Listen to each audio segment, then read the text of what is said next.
Welcome students, आप सभी के अपने यस की एम फिर स्वागत है। चलिए क्या बताएंगे, आपको क्या बताने का प्रयास करेंगे और समझाने का प्रयास करेंगे कि सारी चीज़ें आपको डिस्कस कर दी जाएंगी और अच्छी तरीके से बता दी जाएंगी। ठीक है, सबसे पहले जो स्टूडेंट्स हमारे नए चैनल का सब्सक्राइब कर लें और साथ ही साथ बेल आइकन को भी दबा लें ताकि जो भी वीडियो की नोटिफिकेशन हो आपके स्क्रीन पर तुरंत ही पहुंच जाए।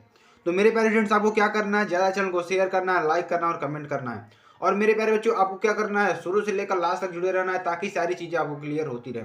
तो मेरे प्यारे देखिए क्या करना है, इसमें कक्षा 12 विषय रासायनिक विज्ञान, 3 सबसे महत्वपूर्ण रासायनिक अभिक्रिया जो हर साल आती हैं। आपके 3 ऐसी महत्वपूर्ण रासायनिक अभिक्रिया बताएंगे जो कि आपके हर साल पूछी जा रही है। ठीक है, तो ऐसी अभिक्रियाएं जो आपके हर ईयर पूछी जा रही है, तो उन अभिक्रियाओं की बात करेंगे। और आपके लिए बेहद ही इंपॉर्टेंट अभिक्रिया है जो कि एग्जाम में बहुत ज़्यादा पूछी जा रही है इस समय। ठीक है, तो अगर आपको एग्जाम को अच्छी तरीके से क्रैक करना है, अगर एग्जाम को अच्छी तरीके से पास करना है, तो मेरे प्यारे स्टूडेंट्स आपको इन अभिक्रियाओं को पढ़ना ही होगा। अगर आप इन अभिक्रियाओं को पढ़ते हैं तो अच्छी तरीके से आपको सारी चीज़ें क्लियर हो जाएंगी। बस हम यही दुआ करते हैं कि आप लोग एग्जाम में अच्छे से अच्छे नंबर को पाएं और अपनी जो आपकी पढ़ाई है पढ़ाई को इम्प्रूव करें। चलिए, सिर्फ 3 सबसे महत्वपूर्ण रासायनिक अभिक्रिया की बात करेंगे जो हर साल आती हैं आपकी। तो ऐसी अभिक्रियाएं आपकी हर साल पूछी जा रही है। ठीक है, तो एल्डोल संघनन की बात करेंगे। पहले आपको देखिए एल्डोल संघनन की बात करेंगे जो बहुत ही इंपॉर्टेंट है और बहुत बार पूछा गया प्रश्न है। ठीक है, तो ये एल्डोल संघनन है, बहुत ही इंपॉर्टेंट है। ठीक है, और देखिए सबसे महत्वपूर्ण सूचना क्या है कि जो भी स्टूडेंट्स हमारे नए हैं चैनल को तुरंत सब्सक्राइब कर लें। और साथ ही साथ देखिए आपके लिए हम एक महत्वपूर्ण सूचना देते हैं कि अब आपकी क्लासेस एसकेएम में स्टडी पर चलाई जा रही है जो कि वेरी वेरी मोस्ट इंपॉर्टेंट है। तो वहाँ से जाकर क्लासेस को आप लोग डाउनलोड करके मतलब जो भी क्लासेस है उसको परचेज करके इसी तरीके से पढ़ सकते हैं। ठीक है, देखिए कार्बोलिक यौगिक, इसका मतलब चलिए एल्डोल संघनन की बात करते हैं। एल्डोल संघनन देखिए क्या होगा, कार्बोलिक यौगिक। ठीक है, कार्बोलिक यौगिक जिनमें यानी कार्बोलिक यौगिक जिनमें अल्फा हाइड्रोजन पर परमाणु हैं होता है। ठीक है, यानी कार्बोलिक यौगिक जिनमें अल्फा हाइड्रोजन परमाणु होता है, NaOH, K2O3 आदि की उपस्थिति में संघनित होते हैं। किसकी, यानी K2O3 और NaOH आदि की उपस्थिति में क्या होते हैं, संघनित होते हैं। एस्टेल्डिहाइड संघनित होकर एल्डोल बनाता है। जो एस्टेल्डिहाइड है वह संघनित होकर क्या बनाता है, एल्डोल बनाता है और इस अभिक्रिया को एल्डोल संघनन कहते हैं। तो देखिए इसमें कहा क्या रहा है, पहले इसको आपको समझना है, अच्छी तरीके से समझ लेना है, तभी आपको सारी चीज़ें क्लियर होंगी। पहले क्या कह रहा है कि कार्बोनिल यौगिक को, जो कार्बोनिल यौगिक है हमारा, जिनमें अल्फा हाइड्रोजन परमाणु होता है, यानी कि क्या होता है, कार्बोनिल यौगिक होता है जिनमें क्या होता है, अल्फा हाइड्रोजन परमाणु होता है। ठीक है, NaOH और K2O3 आदि की उपस्थिति में संघनित होते हैं। ये किसकी उपस्थिति में, K2O3 और NaOH की उपस्थिति में क्या होते हैं, संघनित होते हैं। एस्टेल्डिहाइड संघनित होकर क्या होकर, जो एस्टेल्डिहाइड है क्या होकर, संघनित होकर एल्डोल बनाता है। क्या बनाता है, एल्डोल बनाता है और इस अभिक्रिया को एल्डोल संघनन कहते हैं। तो आपको आपको अच्छी चीज इतना इतना तो आपको अच्छी तरीके से समझ में आ गया होगा। अब देखिए आगे क्या बताते हैं आपको, आगे हमने जो ऊपर बताया वही चीज आपको हम बताएंगे। इसमें देखिए क्या कह रहा है कि CH3CHO प्लस HCH2CHO। ठीक है, क्रिया करके क्या बनाता है, CH3CHOH और CH2CHO यानी कि एल्डोल बनाता है।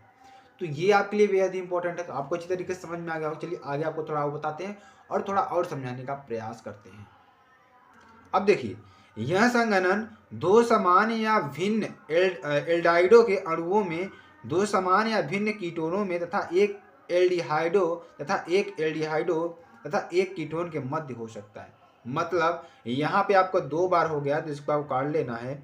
ठीक है, देखिए क्या कर रहा है कि यह संघनन दो समान भिन्न एल्डिहाइडो के अणुओं में, दो समान भिन्न कीटोनों में तथा एक एल्डिहाइडो तथा एक कीटोन के मध्य हो सकता है। चलिए इसका हम थोड़ा आपको बताते हैं। देखिए CH3CH2CHO, ठीक है, plus HCH2CHO NaOH, CH3CH2CHOH plus CH2CHO, मतलब ये हमारा क्या है, प्रोपेटल्डिहाइड है। ठीक है, और एस्टेल्डिहाइड है। दोनों क्रिया करके किसकी उपस्थिति में, NaOH की उपस्थिति में क्रिया करते हैं तो क्या बनाता है, CH3CH2CHOH यानी कि एल्कोहल समूह का कोई हमारा यौगिक बनाता है। और देखिए क्या कहता है, इसमें CH2CHO बनाता है। मतलब यहाँ से अगर आप जोड़ेंगे तो 1 2 3 4 5, 5 कार्बन इधर होंगे तो 5 कार्बन इधर भी आपको मिलेंगे, 1 2 3 4 5। कोई दिक्कत वाली बात नहीं। अब हाइड्रोजन को थोड़ा काउंटिंग कर लेते हैं। 3 हाइड्रोजन इधर है, 5 हाइड्रोजन 6 7 2 9 1 10। 10 हाइड्रोजन आपके इधर भी होने चाहिए, 3 2 5 5 1 6 1 7 2 9 1 10। तो इस तरीके से आपको काउंटिंग करनी है। जो अभिक्रिया संतुलित करने की क्रिया होती है आपको इसी तरीके से करना होता है। अब यहाँ पे ऑक्सीजन देख लेते हैं, 2 1 2 2 ऑक्सीजन यहाँ पे हो गए आपके, 1 और 2। तो ये आपकी रासायनिक अभिक्रिया को संतुलित करने की क्रिया है आपकी होगी, ठीक है। चलिए CH3 COCH3 जो हमने आपको बताया ना कीटोन के मध्य का यौगिक भी बन सकता है। तो ये कीटोन के यौगिक के मध्य होगा। देखिए HCH2 COCH3 BaOH का होल ट्वाइस बनाएगा और देखिए CH3 COH बनाता है, ठीक है। अब यहाँ से देखिए आप CH2 COCH3 डाई एसिटेनिल एल्कोहल बनाता है। क्या बनाता है? डाई एसिटेनिल एल्कोहल बनाता है, ठीक है। तो ये आपके लिए बहुत ही इंपॉर्टेंट अभिक्रिया थी और आपके एग्जाम में बहुत बार आई हुई अभिक्रिया है, ठीक है। तो इस अभिक्रिया को आपको अच्छी तरीके से पढ़ लेना है। चलिए आगे आपको बताते हैं। अगला जो आपका अभिक्रिया है फ्रीडल क्राफ्ट अभिक्रिया। तो फ्रीडल क्राफ्ट अभिक्रिया बहुत ही इंपॉर्टेंट है, ठीक है। चलिए इसमें आपको बताते हैं, जब बेंजीन या अन्य एरोमेटिक हाइड्रोकार्बन यानी कि जब बेंजीन या अन्य एरोमेटिक हाइड्रोकार्बन और किसी एल्किल या एसिल हैलाइड को किसी एल्किल या एसिल हैलाइड को निर्जल AlCl3 की उपस्थिति में अभिकृत करते हैं तो बेंजीन नाभिक का हाइड्रोजन परमाणु एल्किल या एसिल मूलक द्वारा प्रतिस्थापित हो जाता है। इस अभिक्रिया को फ्रीडल क्राफ्ट अभिक्रिया कहते हैं। तो आपको अच्छी तरीके से समझ में आ रहा होगा। देखिए क्या कर रहा है बराबर को समझा देते हैं। जब बेंजीन या, ठीक है, अब देखिए इसमें कहा क्या रहा है कि जब बेंजीन या अन्य एरोमेटिक हाइड्रोकार्बन और किसी एल्किल या एसिल हैलाइड को थोड़ा समझने की कोशिश करिएगा, निर्जल AlCl3 की उपस्थिति में अभिकृत करते हैं तो बेंजीन नाभिक का हाइड्रोजन परमाणु एल्किल या एसिल मूलक द्वारा प्रतिस्थापित हो जाता है।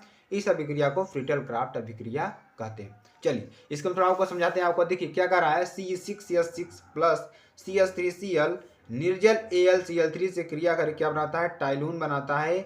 C6H5CH3 ये हमारा टाइलून होगा और HCl बनाता है। ये क्या हमारा मेथिल क्लोराइड है, बेंजीन है, ठीक है। अब यहाँ से देखिए क्या कह रहा है कि C6H6 प्लस CH3COCl निर्जल AlCl3 से क्रिया करके C6H5COCH3 एसिटोफिनान और HCl बनाता है, ठीक है। तो यहाँ तक आपको अच्छी तरीके से समझ में आ रहा होगा। देखिए इधर हमारा क्या है, बेंजीन है और इधर हमारा क्या है, एसिटिल क्लोराइड है। तो ये दो प्रोडक्ट जो है बहुत ही इंपॉर्टेंट है। इन दोनों प्रोडक्ट से जो इससे क्रिया करके क्या बनाता है हमारा एसिटोफिनान बनाता है, जो कि वेरी वेरी मोस्ट इंपॉर्टेंट है। अब देखिए अगली अभिक्रिया हमारी क्या है, कार्बिल अमीन की अभिक्रिया, ठीक है। तो कार्बिल अमीन की अभिक्रिया देखिए क्या कर रहा है कि एथिल एमीन को क्लोरोफार्म और एल्को हाइलाई पोटेशियम हाइड्रोक्साइड के साथ गर्म करने पर एथिल आइसोसाइनाइड बनता है, जिसकी गंध अरुचिकर होती है। जिसकी गंध क्या होती है, अरुचिकर होती है, ठीक है। तो चलिए यहाँ पे आपको बताते हैं, C2H5NH2 plus CHCl3 plus 3KOH से क्रिया करके C2H5NC एथिल आइसोसाइनाइड और क्या बनता है, 3KCl प्लस 3H2O बनता है।